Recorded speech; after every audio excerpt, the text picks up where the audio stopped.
Hi, I'm Steve Adubato. This is a very important United States Senate special.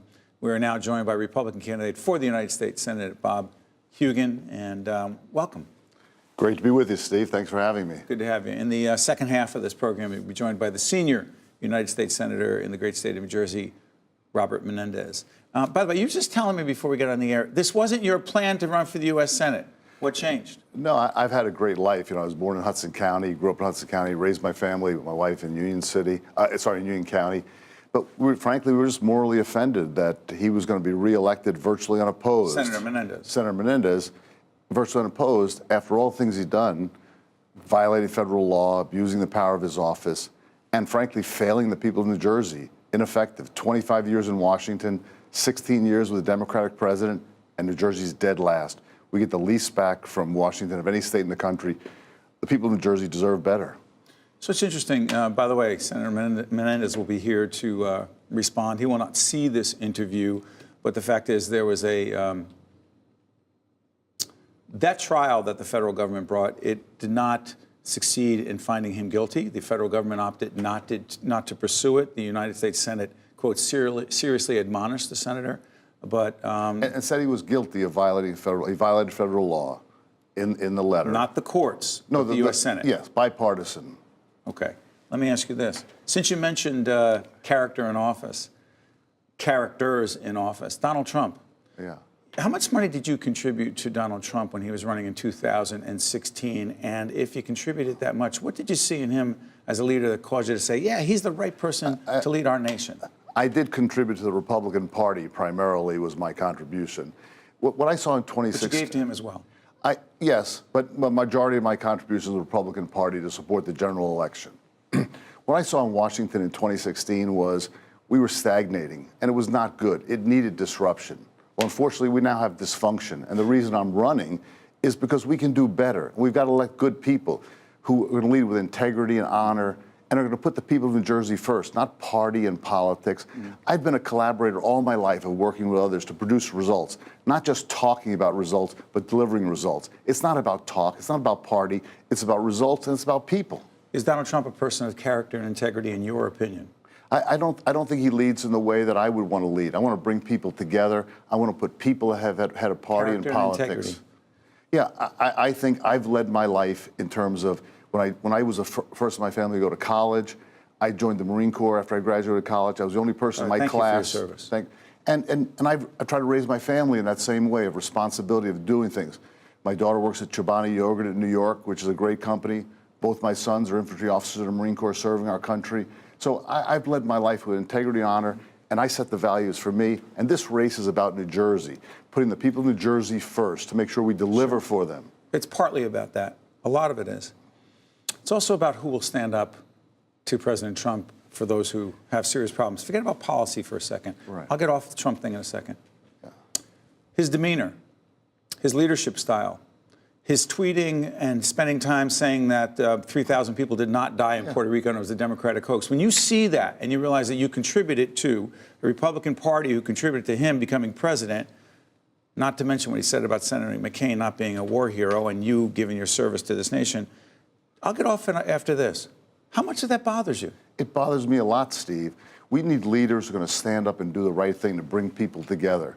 We've been too long, too partisan in this country, whether it's Senator Menendez, President Trump.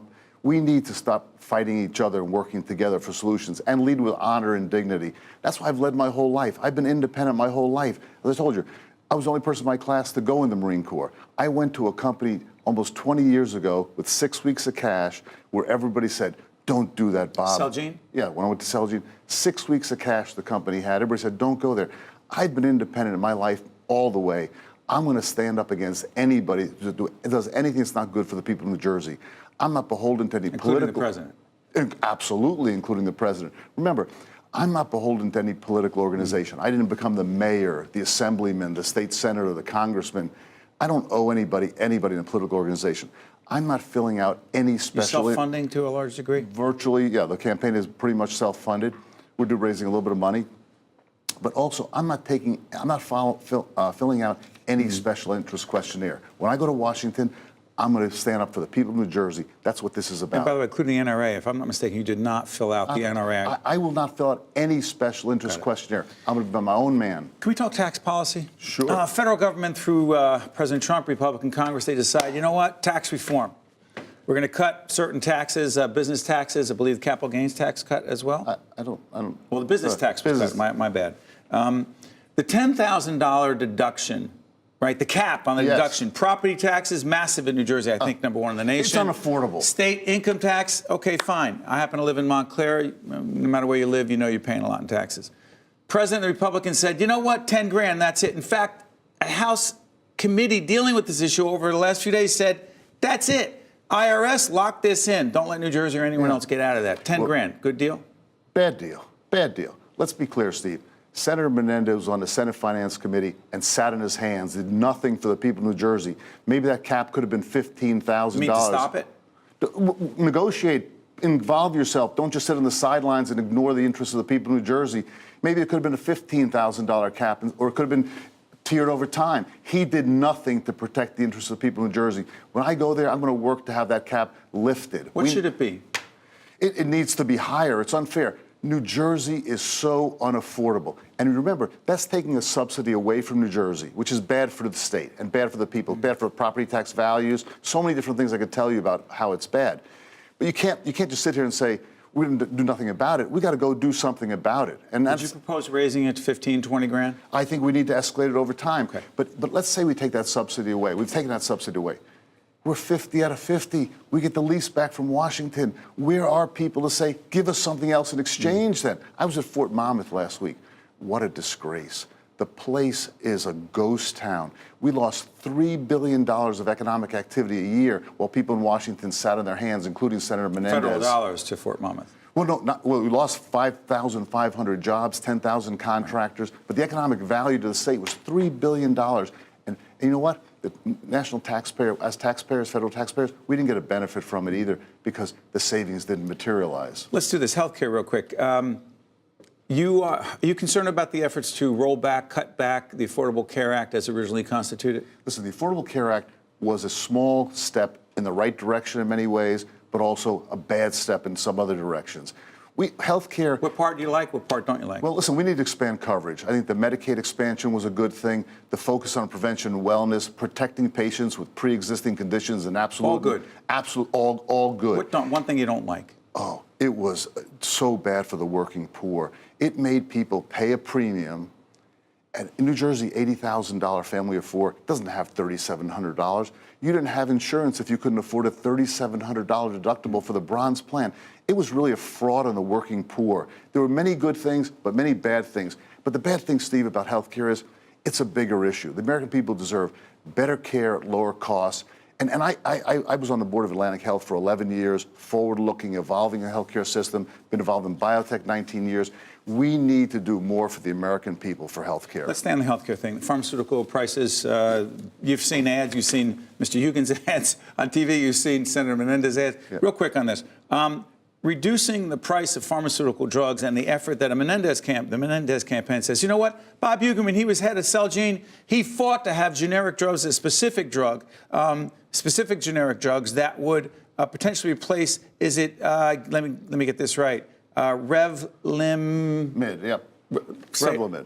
Okay, it's a cancer drug. Yes. The argument from the Menendez campaign is, you know what? Bob Hugin did not want a generic drug that was out there, wanted to stop that. They spent millions of dollars on lobbyists and others to stop it because it would have been cheaper for consumers, better profits for Celgene and for Mr. Hugin. You say? Steve, lies and mischaracterizations.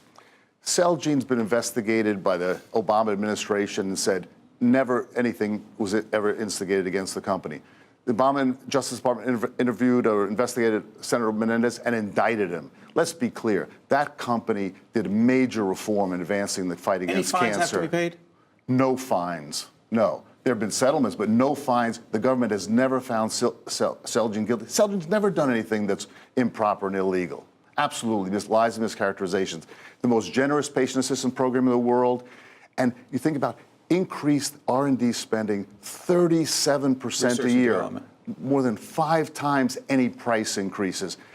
nearly 90% of all Celgene patients never paid more than $50 for their prescription.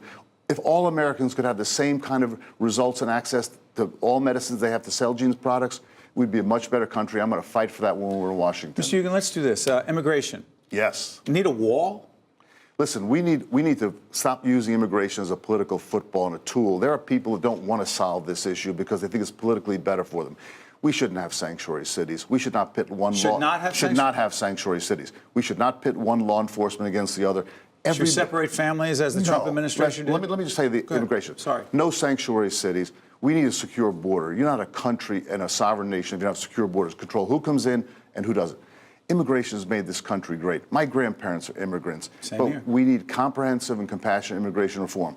We need better H-1B visas. Staple a green card to PhD when they get a PhD degree for software, computer science. They're job creators of the future. We can't run the tourism business or the agriculture industry in New Jersey if we don't have seasonal visas.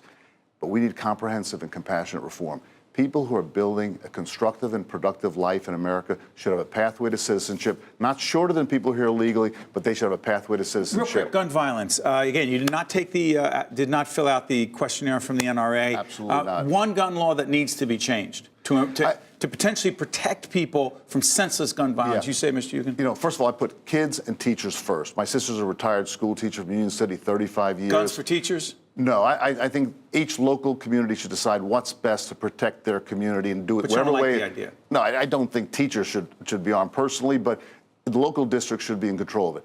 We need better background checks to make sure that people with mental illness that should not have access to any weapon, forget any weapon. So we need appropriate, strong laws, but we need also the right to protect our homes and our family. And sportsmen, I'm a fisherman more than a hunter, but people have the right to do sports and all the kind of hunting they want to do that's fair and appropriate. So I think New Jersey's leading the way in that regard, but we've got to make sure we put teachers and kids first. Bob Hugin, you're the Republican candidate for the United States Senate. It was not your plan to do this. Nope. You opted to do it, and we appreciate you coming in here on public television. You're seeing us on FiOS, on the radio as well, a lot of places. We thank you, wish the best to you and your family, and thank you for responding to the questions. Thanks very much, Steve. Great to be with you. You got it. Right after this, folks, we're joined by the senior United States Senator in New Jersey, Robert Menendez. State of Affairs with Steve Adubato is a production of the Caucus Educational Corporation, celebrating over 25 years of broadcast excellence. State of Affairs with Steve Adubato is brought to you from the Agnes Veris NJTV studio at 2 Gateway. Funding has been provided by RWJ Barnabas Health, the law firm of Gibbons PC, New Jersey Resources, Summit Medical Group, Verizon, Delta Dental of New Jersey, International Union of Operating Engineers, Local 825. And by these public-spirited organizations, individuals, and associations committed to informing New Jersey citizens about the important issues facing the Garden State.